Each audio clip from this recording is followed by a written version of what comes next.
Hey guys, it's Versatile Chai. Welcome back to my channel.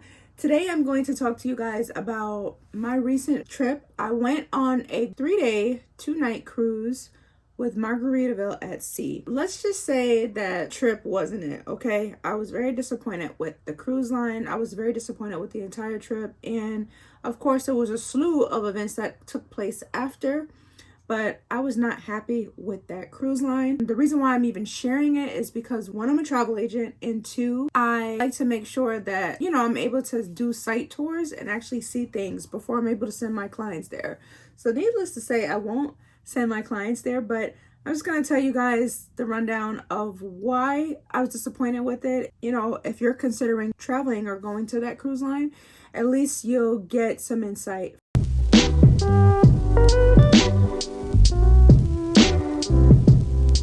One of my biggest pet peeves is when people say, oh, well, since it's cheap, you get what you pay for. Let me make something very clear. Everything that is inexpensive does not mean that it has to lack quality, okay?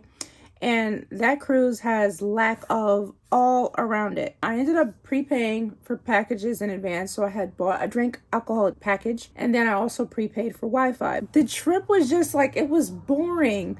Guys, it's 2 days. You literally have 2 days to make a statement, to please people. Lack of entertainment, very big gatekeeping. Employers that was working there, it was like trying to pull teeth to get information out of them. They were not interested in anybody unless you were purchasing a drink. If you can purchase a drink and you did not have their little faithful badge on them, and they knew that you were going to go buy a couple of drinks and go crazy, and they were going to get their 18% gratuity each time they swiped because they charged it, they weren't talking to you. People spend their money. So when you go on vacation, you're expecting to spend money. You're expecting somebody to ask you or at least put you on to what's going on. And with that cruise line, I felt like I had to go up to people and literally get out information. Where's the shows? Where's this? Where's that? There's no app.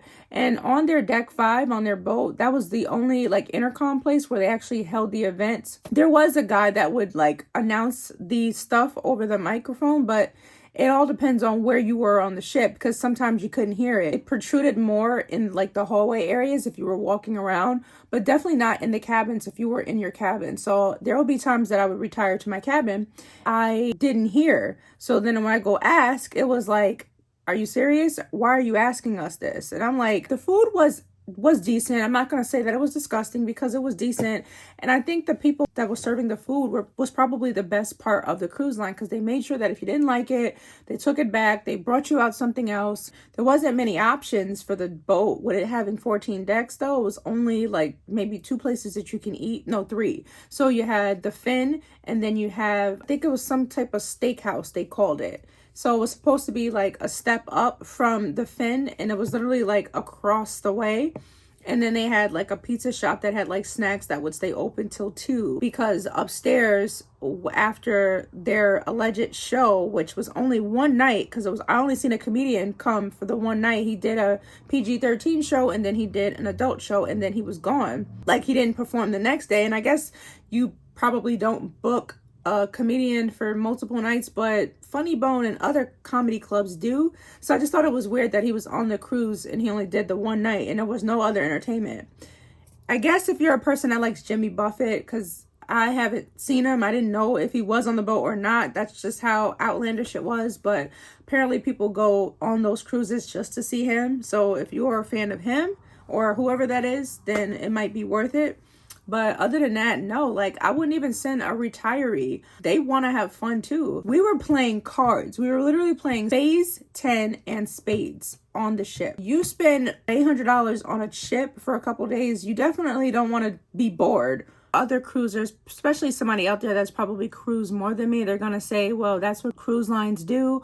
They charge you more. They charge this. There's always these hidden type of fees. Now, again, I'm a travel agent, so I definitely looked at all the FAQs. I've called. I did my full research on everything. And there was still some miscellaneous stuff left out, which I just didn't appreciate. If the entertainment was better and it was just more stuff to do, more inclined, I don't think the money would have mattered. You anticipate that you're going to spend money, but at least blow my mind. You know what I mean? And I'm not saying it had to be like featured artists on the boat and all that other stuff, because that's not that type of boat. However, it could have been more fun. For me, you're taking a lot of people's money and all the hidden stuff, the fuel charges, which some other cruise lines, they do include in their pricing, which would make it a little bit more.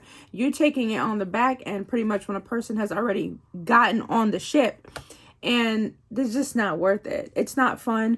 You can go and ask other people about it, and I'm pretty sure they're gonna feel very similar. I've spoke to other travel advisories like myself, and they said they experienced the same exact thing. So I'm not making this up. I'm not a person that's just like gonna complain, oh, I want my money, I want my money. I didn't have any ill intent or anything, and I'm not trash talking the place.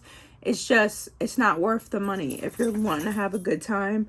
There's a lot of other things that I can think of, even doing all-inclusive for 3 or 4 days with flight, that would have been much better than that, or even traveling like to a different country. The tour also sucked. Their tours were more pricey than expected, even online. So prior to going on the trip, I just felt like the tours were very expensive. One of them was like going to play with the pigs in the water. There was like some extra dining options that they wanted like $50 per person for. I'm a cup girl, so when I saw that they had this cup, because they had like alligators and sharks there, but of course they were only for if you bought a soda package, and I don't really drink soda. I was not buying a soda package because I already bought an alcoholic package, so I ended up getting this cup.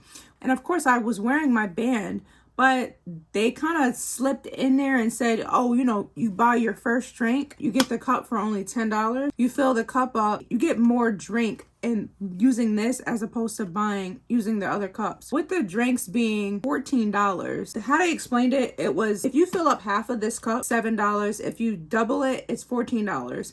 And that this cup would be more than what you would get in the other, like the regular cups that they were selling for $14. But where they try to get you is, they say what you should do is 1 cup in here, and then you pay $7 on your card for if you want to fill this up. If you have a drink ban, it's like they're getting 2 of the drinks in this cup to fill it up. So that's how they get you. So if you got a ban, if you prepaid for your drinks, so you get 10 drinks in advance, you fill this up, it's 2 drinks, as opposed to getting the regular paper cup. That's 1 drink, but the paper cup filled up about this much, and then only this amount was left. You kind of were getting gypped out of your drink, if that makes sense. You weren't really getting what you had to get. I just, of course, wanted the cup, but both times I filled it up, first of all, they made me pay for it in full. So this and that, which was like $28 or something like that, plus gratuity, because again, the gatekeeping. So if a waiter comes up to you and is like, hey, would you like a drink, would you like to fill your cup up,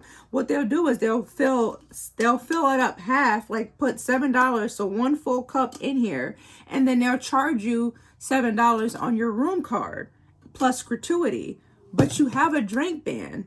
So why wouldn't you just fill this cup up and call it a day? Guys, I know that sounded like a lot there and was like really confusing, but that's just how it was. And who wants to be worried about drinking when you're on a damn cruise that you paid for? I forgot to bring a cover up because I brought bathing suits, which I didn't even get into the water anyway, but I ended up getting this like beautiful scarf, nice quality cover up piece. There's a lot of things you could do with this. So this is a skirt set, and it's so pretty. So it's a matching set, and it's my favorite color, has pink in it. I love sun hats. I did not have one, and I like the fact that this has shells on it for myself. So these are my keychains, and then of course they're the Bahamas. And yes, I've been to the Bahamas plenty of times before. I prefer obviously Nassau over anything else, and for some odd reason we ended up in Freeport. I got this magnet.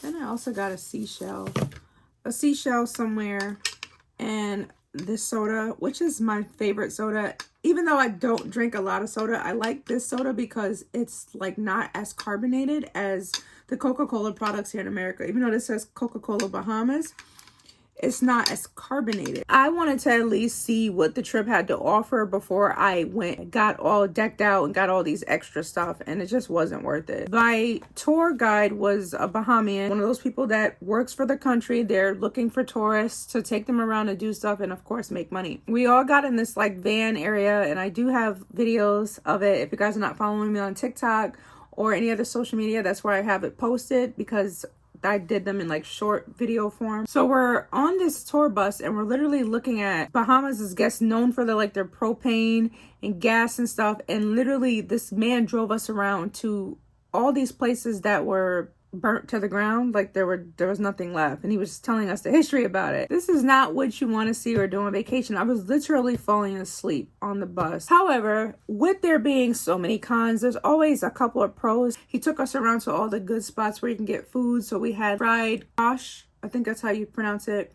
and it was good, and you get a lot for $5. Like you get a full white tray for $5.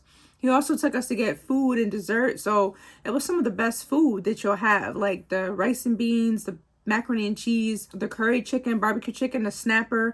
I mean, it was a lot of food, and for the 4 hours that we had of the tour, 3 or 4 hours, and we couldn't bring the food back on the ship, literally just had to like pig it out and eat it, but it was good and it was worth the money. So over here in the States, obviously you're not going to get no plate for $5 like that ever. Strong recommendation, if you're going to spend that kind of money, just go somewhere else.